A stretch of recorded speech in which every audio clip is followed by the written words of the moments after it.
Good morning, good afternoon, good evening. Welcome to Dumb SEO Questions, episode 220.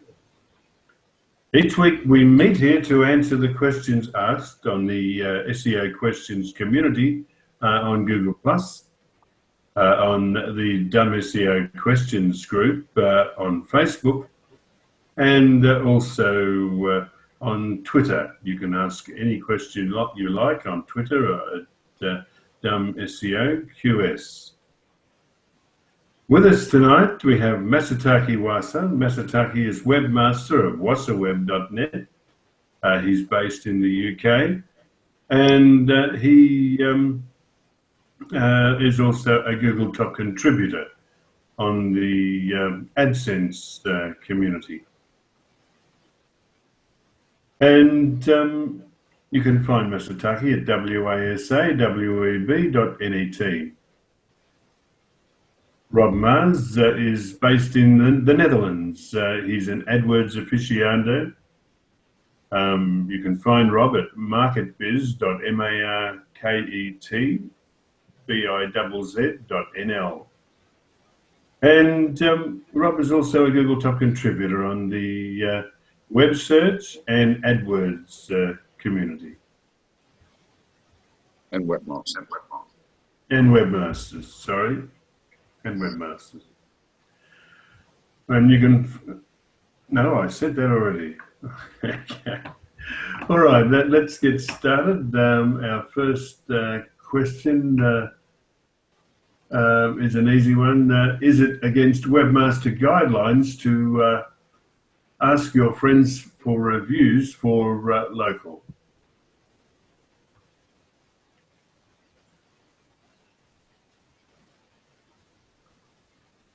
It depends. If they give an honest review after they made use of your services, it's okay. Writing up something. It's a bit common sense line. Yeah, I think there are review policies for Google local businesses, or Google My Business. And if your friends had been genuine customers of your service or products, then that's one thing. But if you're asking someone to write fake reviews, then that's not okay. There is a clause about conflict of interest. Even that mentions about being the employee-employer relationship and so on and so forth. Again, as Rob said, it is about drawing that common sense line. So you can't ask for essentially fake reviews or any sort of favors. You can't give something in return for the reviews as a favor.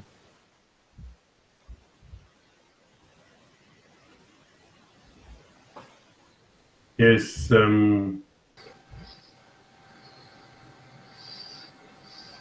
I spent 45 minutes on a response to Chase today, trying to explain why it's better to go for quality, not quantity.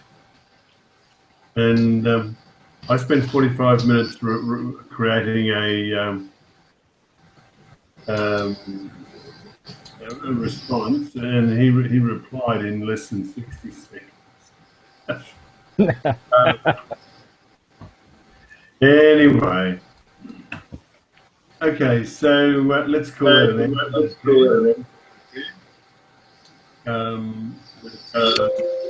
move on to the next. You may have to mute Rob. All right, this was a question from Justin Hong. And Justin said, I have a website that bounces from the top of page 1 to page 4 or 5 on a daily basis. Has anyone ever dealt with or even seen this before? Anyone have any reason why this might be happening?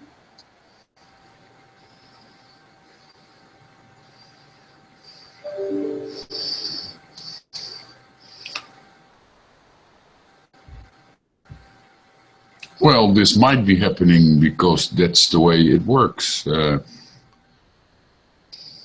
I don't know what he sees in his search console. Does see those fluctuations also over there. A fixed position. And I thought that he also had some hacking problem or needs to a bit after operation request. Is that correct? No, that was another one. Another question that's coming up, Rob. That's one thing Hardy will sing. Okay. Justin Hogg reports no suspicious spikes in traffic and analytics looks normal. He said, I've seen sites bounce a couple of positions, but never something like this.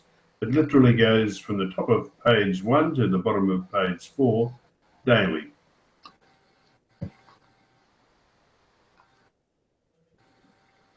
And is he checking incognito or is he checking as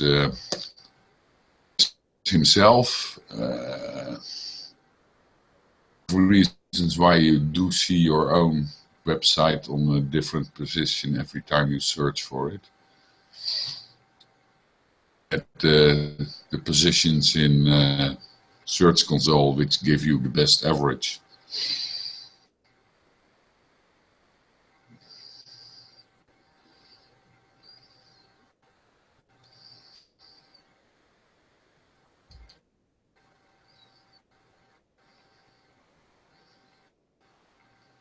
Yeah. Tell me what you think of this, Rob. For every keyword and key phrase, I think Google has not one result, but maybe 10 results. And they're just always in a constant A/B test to find which one, to find the best for each result. Well, anyway, that would explain the fluctuations, yeah?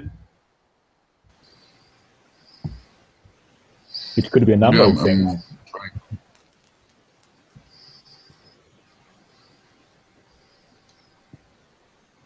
You guys clashed, but now neither of you are talking.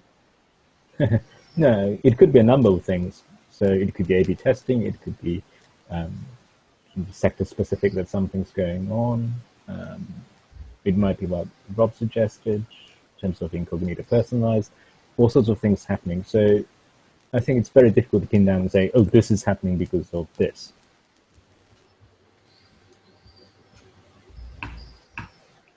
And if didn't he say that he wasn't seeing anything unusual in his analytics or Search Console data? I'm sorry, Masatake, what was that? Didn't he say that he wasn't seeing anything particularly odd in his analytics of Search Console data? Is that correct? Yeah, you did say nothing suspicious. So there must be some sort of, there must be something constant about it, because if the fluctuation was so much and so noticeable over different time periods, then you might see that in analytics. If your position has been dropping and going up, 40 places, then that should be reflected in your analytics data, right?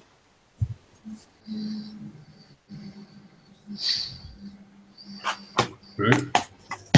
So that there doesn't seem to be such huge fluctuations reflected in analytics data. May suggest that it might be experiment, as Jim, you said. So there's something that's cancelling those fluctuations out, if that makes sense.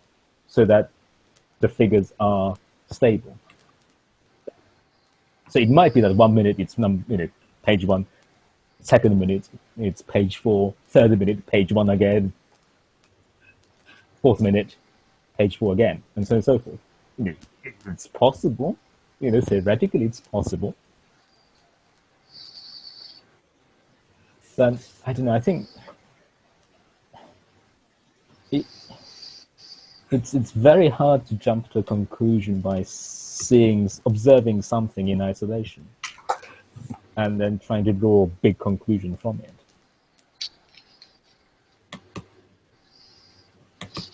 It's to happen more often nowadays with affiliate sites, where Google is trying out which one of the affiliates is the better one, or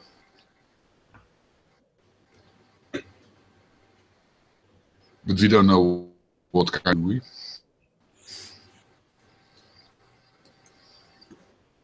No, we don't know the site. By the way, let me interrupt. I said we've just been joined by David Rosam. David is an SEO from the south of the UK. If he was any further south, he'd be wet. And he is proud to call himself an SEO. You can find David at writingforseo.org. All right. We're on question 2, David.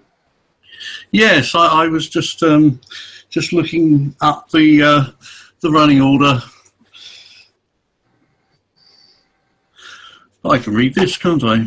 Are you on your new Chromebook? Yes, that's why you've got the strange angle here. I thought I'd give it a go and see if it worked. Can you hear me? No, I can't hear you. Yes. That is a problem. No, we can hear you. I was only joking. No. You can hear me? Yeah.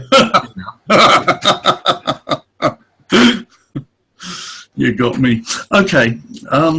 Let me... I'm looking at the running order on the other machine for reasons that will become apparent if you want to be really, really bored.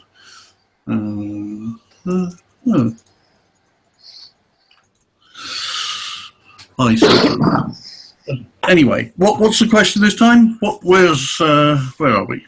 What from Justin Hong. He has a concern, and that is his website is bouncing from the top of page 1 to page 4 or 5 on a daily basis.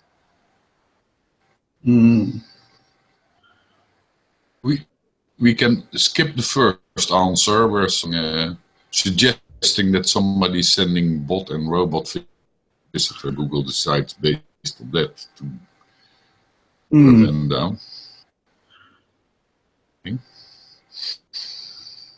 Yes. I see Siraj Gadagay gave another brilliant answer. Thank you, Siraj. It can be read. It's too long for me to read out, but it can be read on the SEO Questions community on Google+. Yeah, so in Siraj's case, it's stabilized after a period of fluctuations. So, perhaps wait and see, where it would settle down.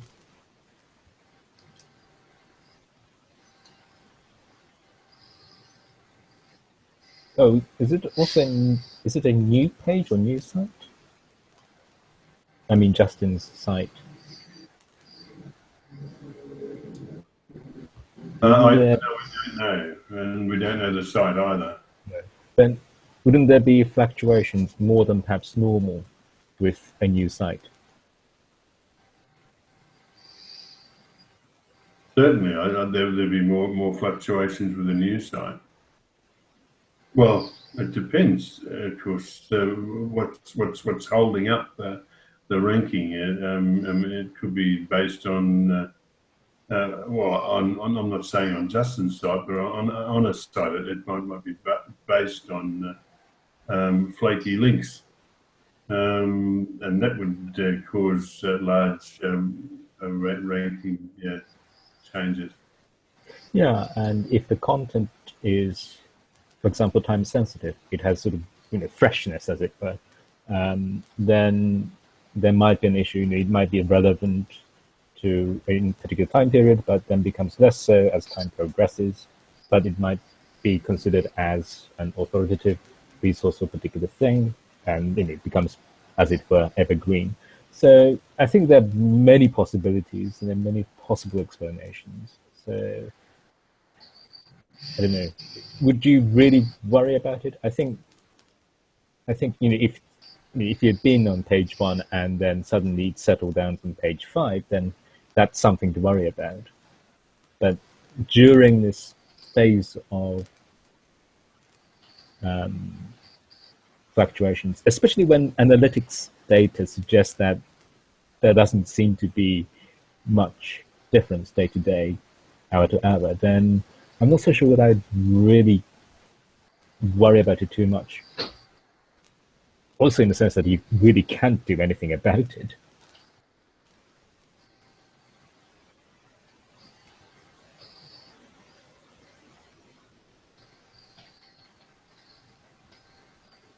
Yes, there might be a case of doing all of the things you would normally do to beef a page up.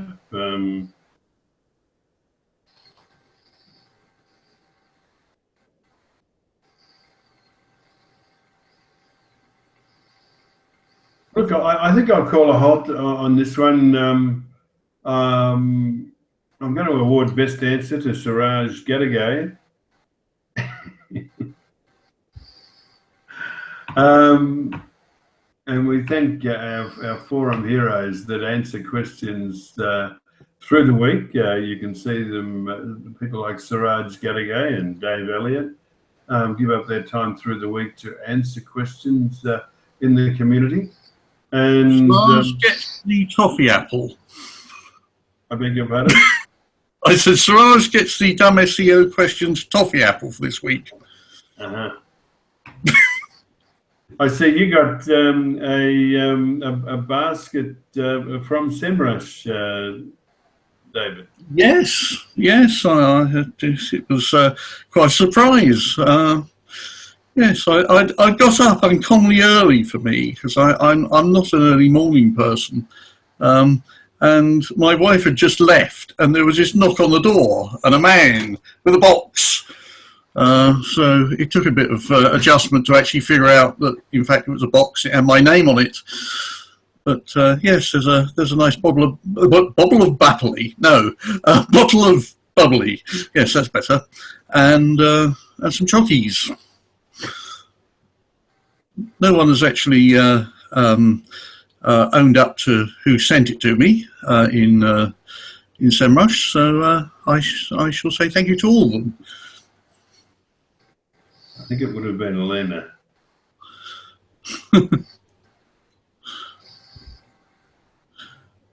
All right. So did you get one? Oh yes. Had you been here last week, you would have seen it on our recording. Ah, okay. Right, good. Yeah. They must send them out according to skill level, because I think mine was bigger than yours.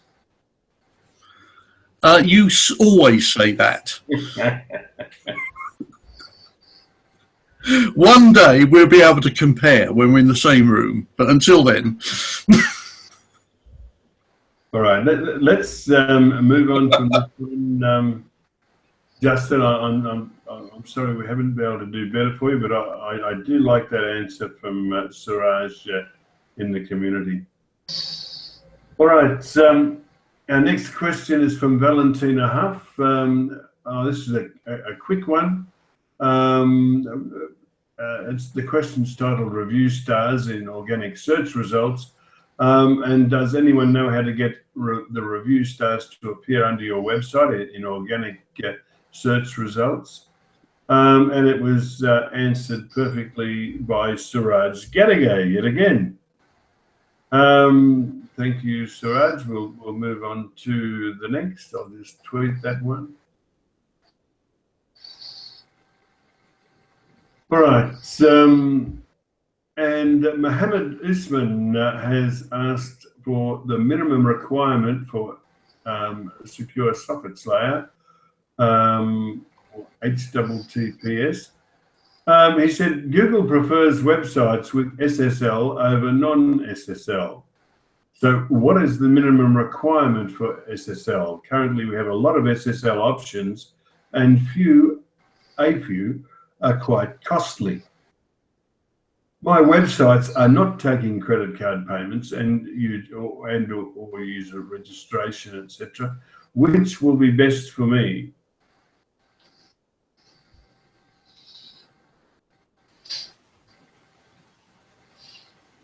Any free one, as long as it's over 8 bits. Yeah, so it doesn't have to. Sorry, Rob, go ahead. Don't expect too much from it in terms of ranking. That's right.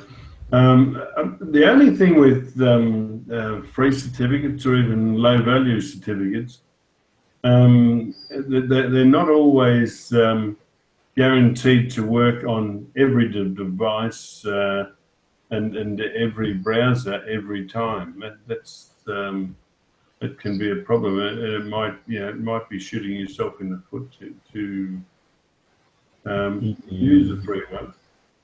Particularly mobiles are susceptible to failure.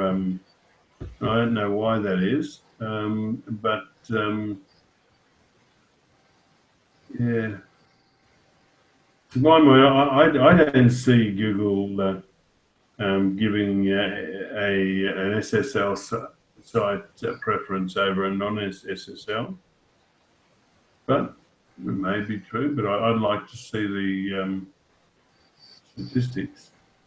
Well, things are going to change early next year, isn't it? Because Chrome will highlight that an HTTP site is not secure. So people might become more aware of the difference between the green lock and sites without one. So it might not necessarily be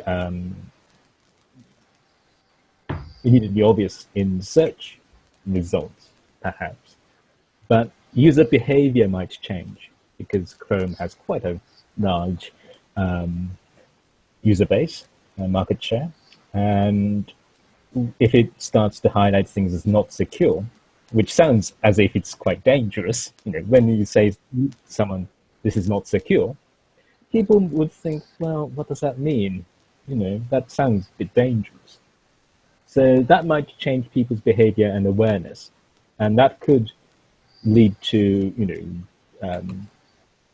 wider repercussions about your site's reputation and perception. So I do think it is important, if possible, to move over to SSL TLS.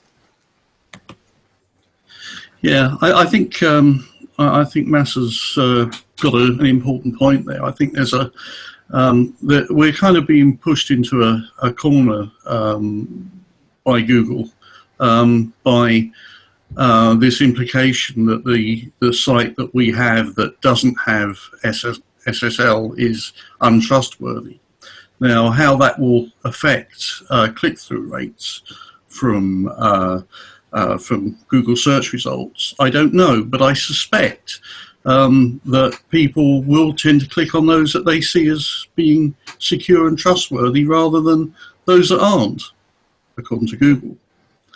So I think that we may find ourselves being dragged, kicking and screaming and spitting blood into the SSL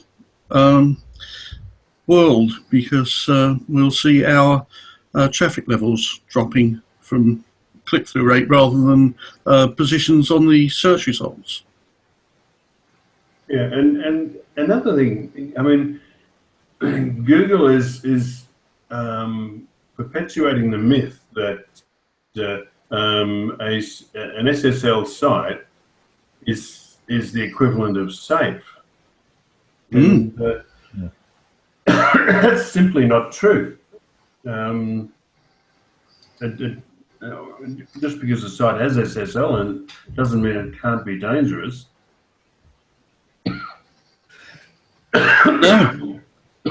Sorry about that. Yeah, It's okay. but yeah, it's about risk reduction in many circumstances, not risk elimination.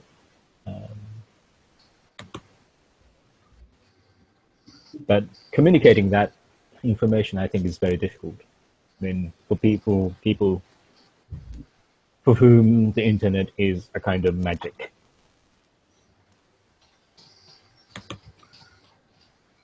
Yeah. So, Well, I've got my Hogwarts certificate in SEO, haven't you? Well, you bought it from the degree mill.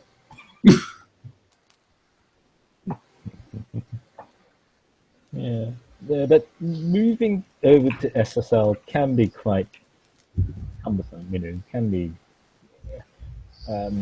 quite time-consuming and difficult. You have to be aware of so many things, especially if you have mixed content on your site. Mixed content on your site. By that I mean insecure elements, because I think, and we were talking about this before we started this hangout, that I think some browsers will not show insecure elements on HTTPS sites with mixed content. So, you know, if it says HTTPS, go to that site, and if that site on that page has insecure elements, the browser doesn't load those.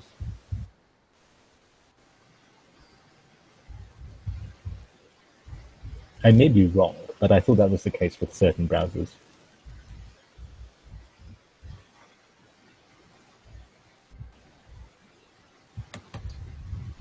So I don't honestly know. This is one of these things that I defer to techie people. Well, I'm not techie, so You need to defer them to techie people then. yeah. I just because Just throw them a bone occasionally and they'll come up with the answers, you know. yeah, no. In my case, it was simple because it's a simple static site. But I can see that moving over to HTTPS could be really, really challenging logistically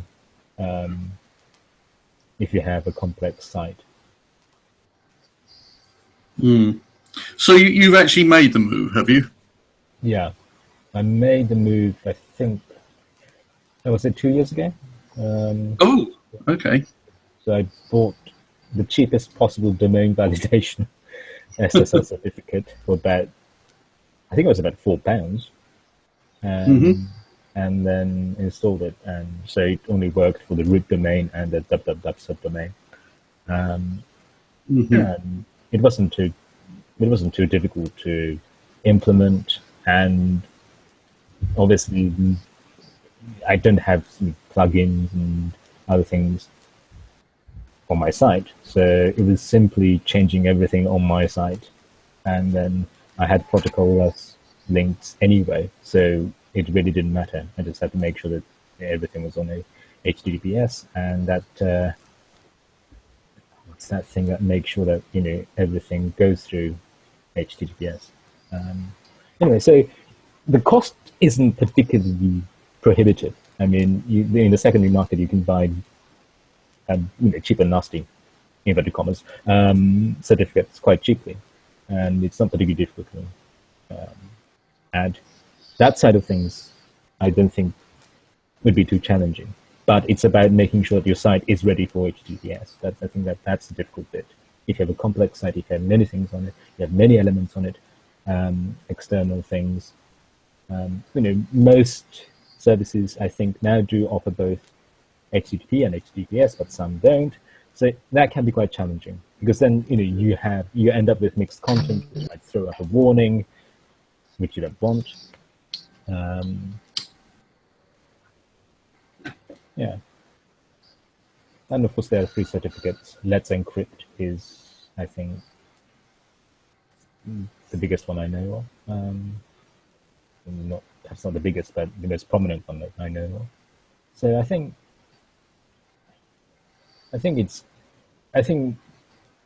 as David said, we'll inevitably be forced into it at some point.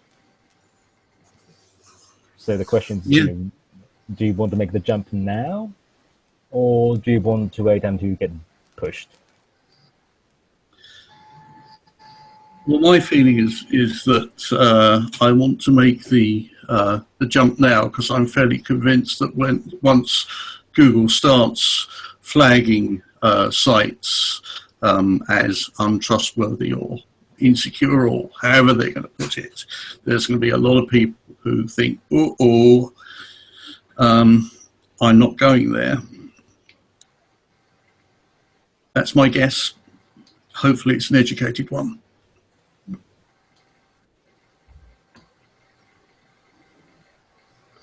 Yeah, I would agree that once the hammer drops, then there will be a mad panic. But also, though, it'll cause so much anger. I just wonder if Google really thinks things through. Anyway, can I sum up this one by saying that?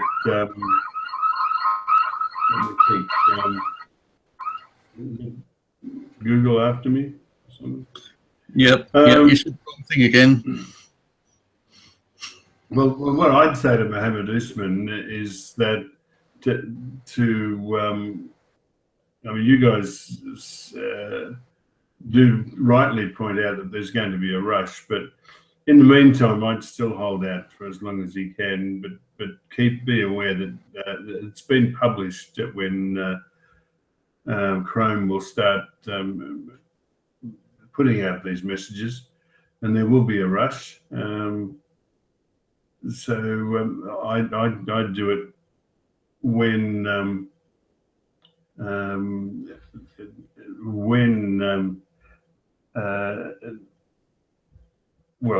before the rush starts. Now, I've had a look at your certificate, Masatake. It's perfect. And how they've done it for that cost is that they have a huge number of other sites. That would be a question that concerned me. No, because I moved my site again, and I'm now using Firebase hosting, which comes with a free certificate. Yeah. The certificate is issued to Firebase app, but it also has alternative DNS and star.wasaweb.net is there. But also, if you have a look at the details of the certificate, lots and lots of other sites. Oh yeah, I think it's all. I think it'd be all sites on Firebase hosting. Yeah, probably.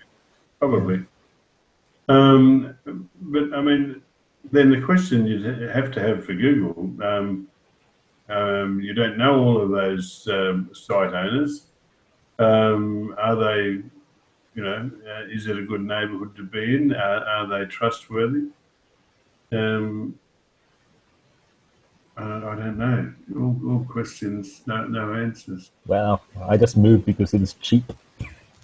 Yeah. Yeah, because my certificate was up for renewal soon, and I thought, well, do I want to pay? No, I was thinking of buying something else. Do I want to pay that amount of money? Maybe not. And I thought, well, I'll give Firebase a go. And I like it. Yeah, fair enough. All right, let's call that an answer for Mohammed Usman, and let's have a look at the next one. in a second or two. From Hardeel Singh, this is resolved now. I think we can move on, but I don't think that Hardeel will have any questions. This was basically a site which was hacked. Hello, Micah. Hello. How's it going? Well, here we're going very, very well. Now, on the chessboard, not so good. Hi, Micah. Hello. Ooh, the hat again. Yes. The cat in the hat. No, not that type of hat. I think you ought to get one. I'll pass. I think it'll look good. Yeah, Micah is Senior SEO Manager for Zendesk.com in the USA. And we're on question 5, Micah, of 10 tonight. This one is about Hardeel Singh's site. It disappeared from Google's search results. I won't read it all out, and it is resolved now, he said. But his site was hacked, and they submitted a reconsideration request, but at the time, it still hadn't been reinstated. There were no pages in the Google Index. And then I think on Monday or Tuesday, it suddenly reappeared in the index, and he said he was happy.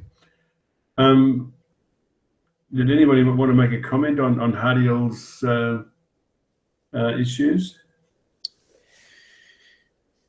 Yeah, I mean, if Google noted that there were hacking issues, then they'll often put something up on the search results first. Depending on how long it's been hacked, they might start to kind of have it disappear. But a full-on disappearing, assuming that, there's a good likelihood that maybe either there was a fix that you guys did, or a Robux.txt tag might have, not TXT, no index tag might have knocked it out.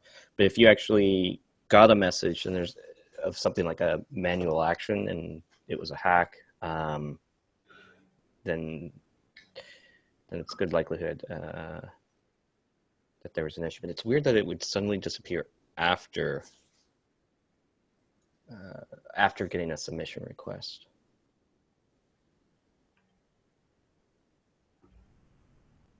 No. All right. Thank you, Micah. Let's call that a wrap, and we'll go to the next.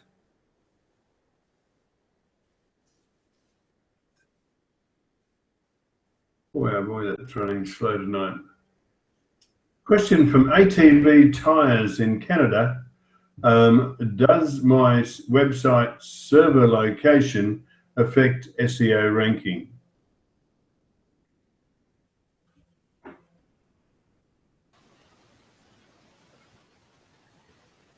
So from an international standpoint, it can have an effect. A server, your website, where your website's being hosted, can be a small factor in ranking. Just because, if you have something in the U.S. and you're trying to be based in this case, let's not use the U.S. If you got your website hosted over in Tanzania and you're based in Canada, that can be something that's impacted. If it's local like U.S. and Canada, it's probably not as a big deal. However, the other thing to consider is that if your website's hosted in a far off country and it's being loaded from another country pretty far away, the load times may be pretty slow. So that may be detrimentally affecting you. so that is something to consider. But if let's just take for the case you're worried that you're hosted in the U.S. and you're based in Canada, it's not. No, it's pretty low on the list of something I would fix comparatively, but it is something at some point it would be probably preferable if you had it actually hosted in the country that you're trying to serve the website from. Yeah. Anybody else? Well, Canada and US are big countries. So, let's say you were on the East Coast and have your site hosted on the West Coast. That could be interesting. And, would it then better, if you're based in the eastern parts of Canada, probably better to have your site hosted on the eastern parts of the US rather than the western side of Canada, no?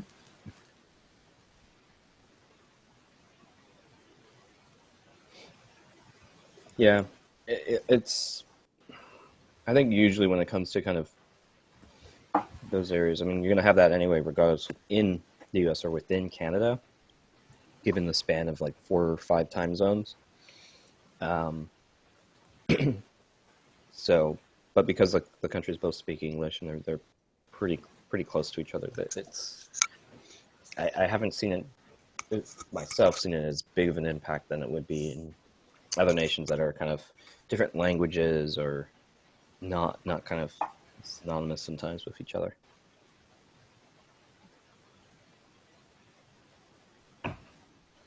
Okay, so summing up ATV tyres in Canada, yes, your server location will affect SEO. Well, it certainly will affect the traffic that you get. And if you are based in Canada, you'd be well advised to actually host in Canada. There are benefits. Would that be a fair thing to say, guys?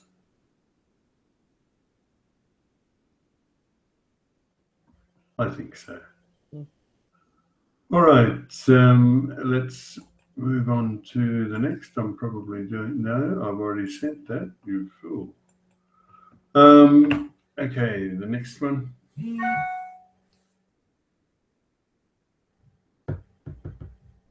We'll be super fast next week. John Pitcher he asked a question titled "The Same Address for a Google My Business Page." There's a couple of obvious problems here. A web design customer runs a property maintenance company from his home. He has a local Google My Business page. His wife is now having a website developed for a floristry business. Again, run from their home. Same address, same phone number. Will this cause a problem if she also gets a local Google My Business page with the same address and phone number? Are there any best practices for this scenario?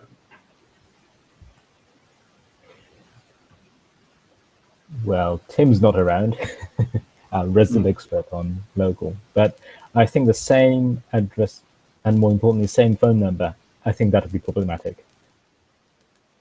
Because, if you have separate businesses, then you'd think that you'd have different contact details, at least a different phone number. And I think Ed's right. I think the phone number at least would have to be different. And one of the ways that you can kind of handle that is by putting in like a kind of like an apartment number to go with it. Because think of it this way: in large cities, a lot of companies are based in the same building, and so they're going to have the same technical address, but they might be floor 1, floor 2, floor 3. So if you set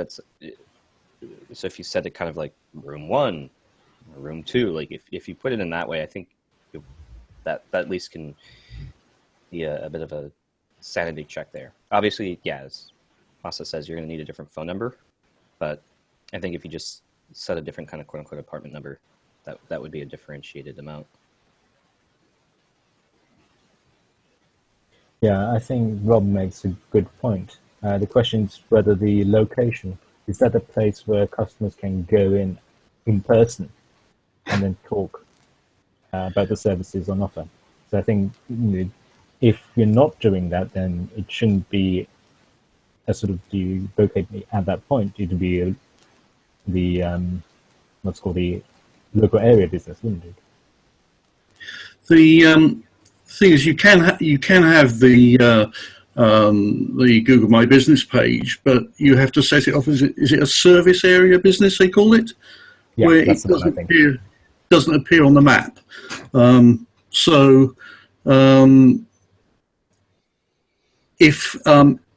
If these two businesses cannot guarantee to be manned or womaned during the posted opening hours, then they have to be entered as a service area business, if that's the right terminology, and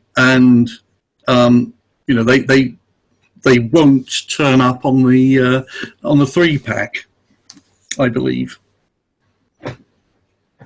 because they won't have a lollipop on the address. Yeah.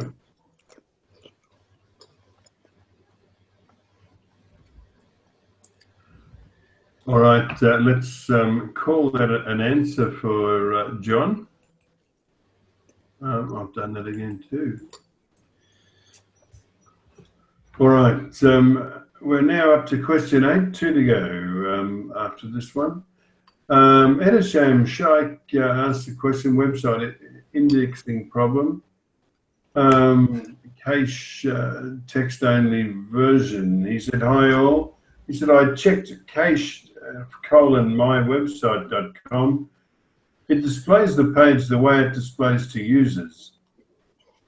When I saw in the text-only version and viewed the source version of all the links in the navigation menu, actually it says all the links in the navigation menus are just text. There is, let me find that again. Okay, there are no links linked to it. What could be the problem and how to resolve this?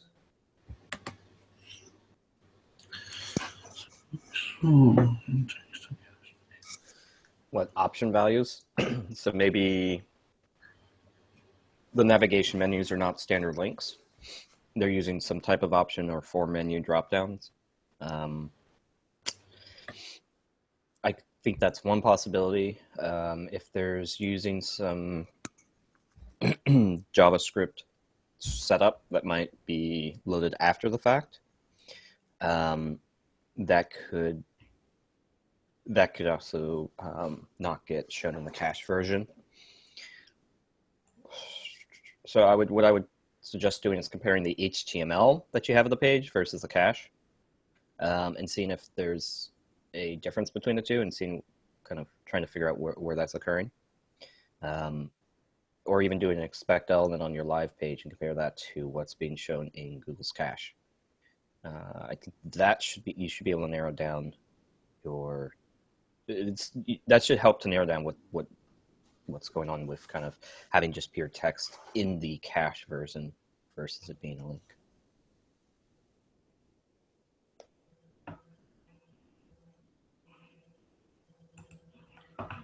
Okay. Yep. So to sum up, it could be JavaScript. It could be what was the other option you mentioned, Micah? Could be a form or an option value type dropdown. So yeah. All right. But we'd recommend to Edisham Shaikh that he change the way that those links are managed, because they're not much good to him if Googlebot can't follow them.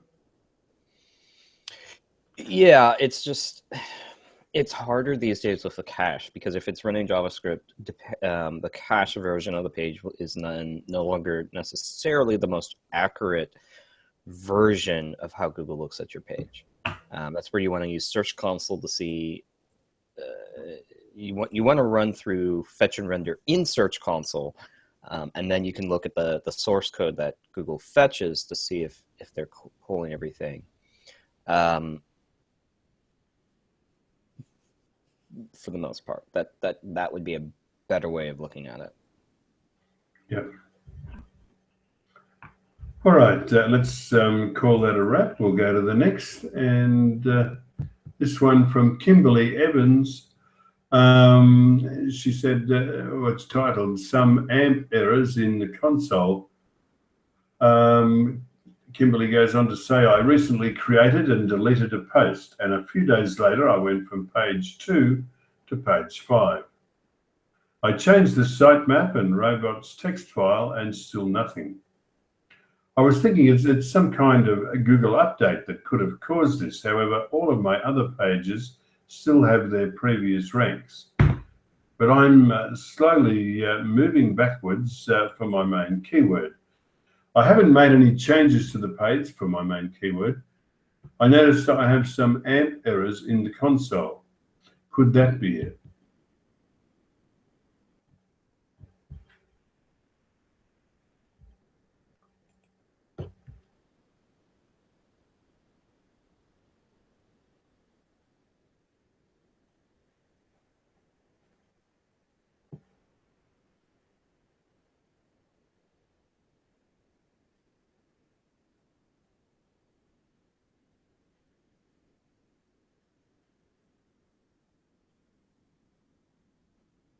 Well, by the way, is this thing still on?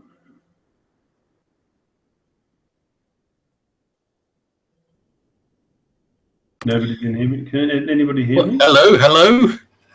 Uh-huh.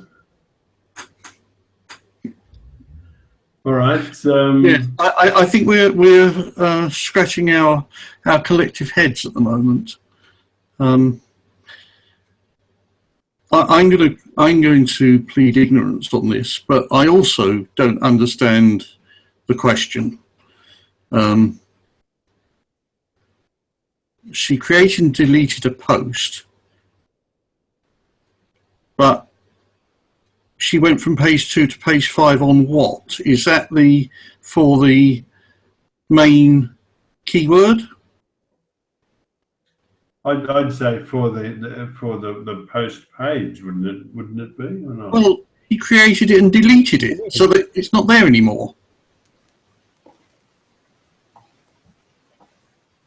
As I say, I'm not sure I understand the question because it's confusing. Yeah. Okay.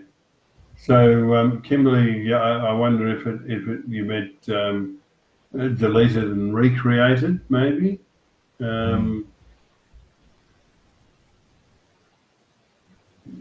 All the other pages. I mean, any change to a URL would mean that the URL will 404 and Googlebot won't be able to find it again. Yeah, and I'm wondering if the AMP errors in console are essentially some sort of red herring, as far as this question is concerned. But I don't know. I haven't fiddled with the AMP, so I have no idea, to be honest. No, I haven't had any exposure to it either. It's one of those things I keep planning to have a play with on one of my sites, but never had the time. All right. Let's call that one a wrap. Kimberly, I hope that's been useful for you. Let's have a look at the next. This one from Alina Jose. Oh dear. Third-party sites like Hit for Hit is the post title. And Alina said, hi, if I use some third-party sites like Hit for Hit and 10K Hits, etc. for getting site views, would it be any good in the SEO I do for my site? Is there any negative impact if I do this? Please help me out.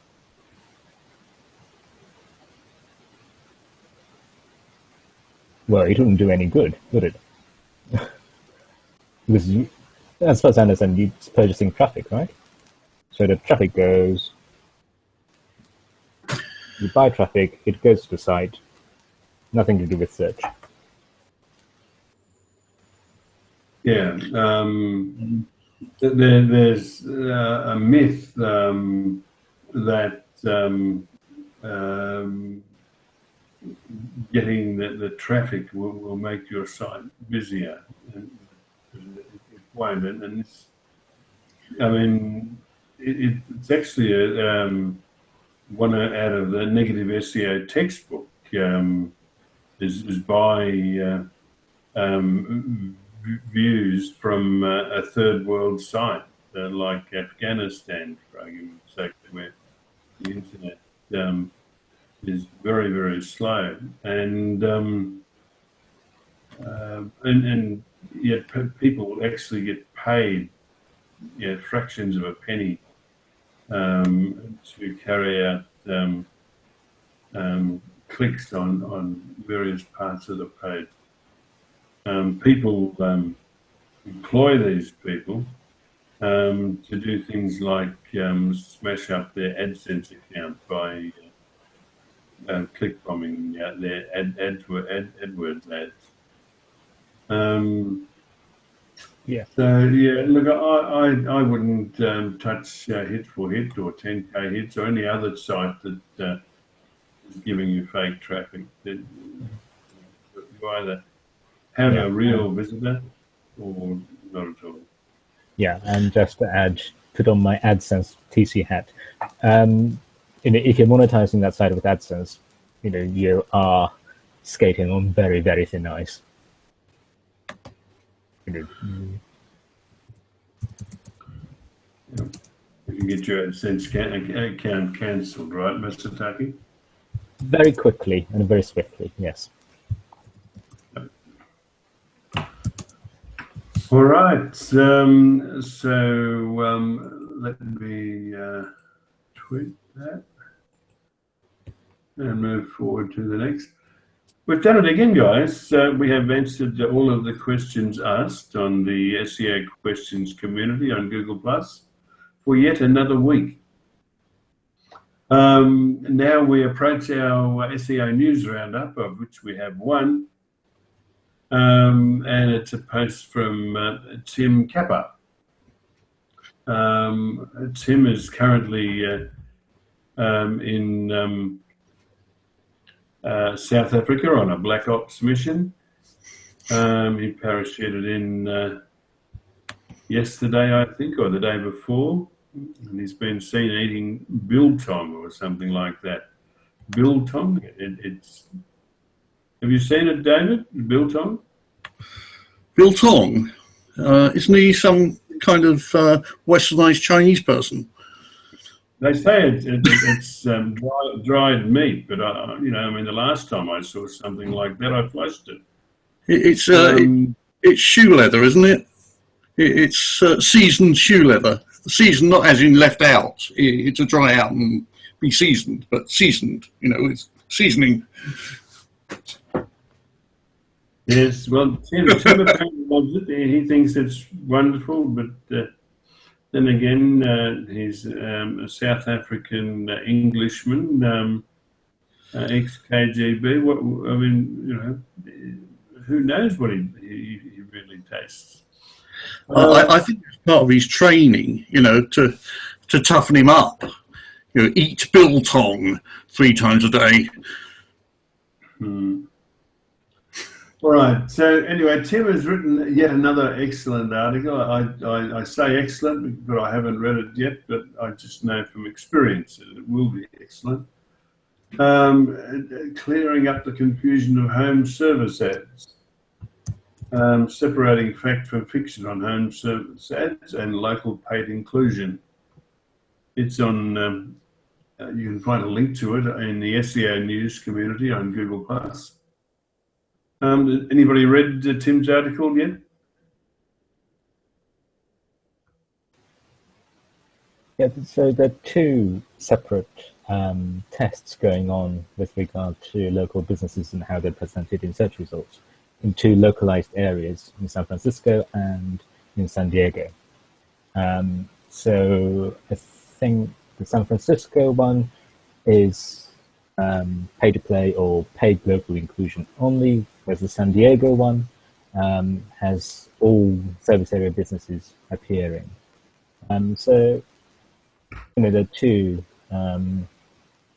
experiments going on Google, but I think he has been seeing quite a lot of posts about seeing this and then sort of overgeneralizing from it, because at the moment these are sort of confined experiments to certain areas, and who knows, it might become more widespread, it might be rolled out to more and more places, and so on and so forth.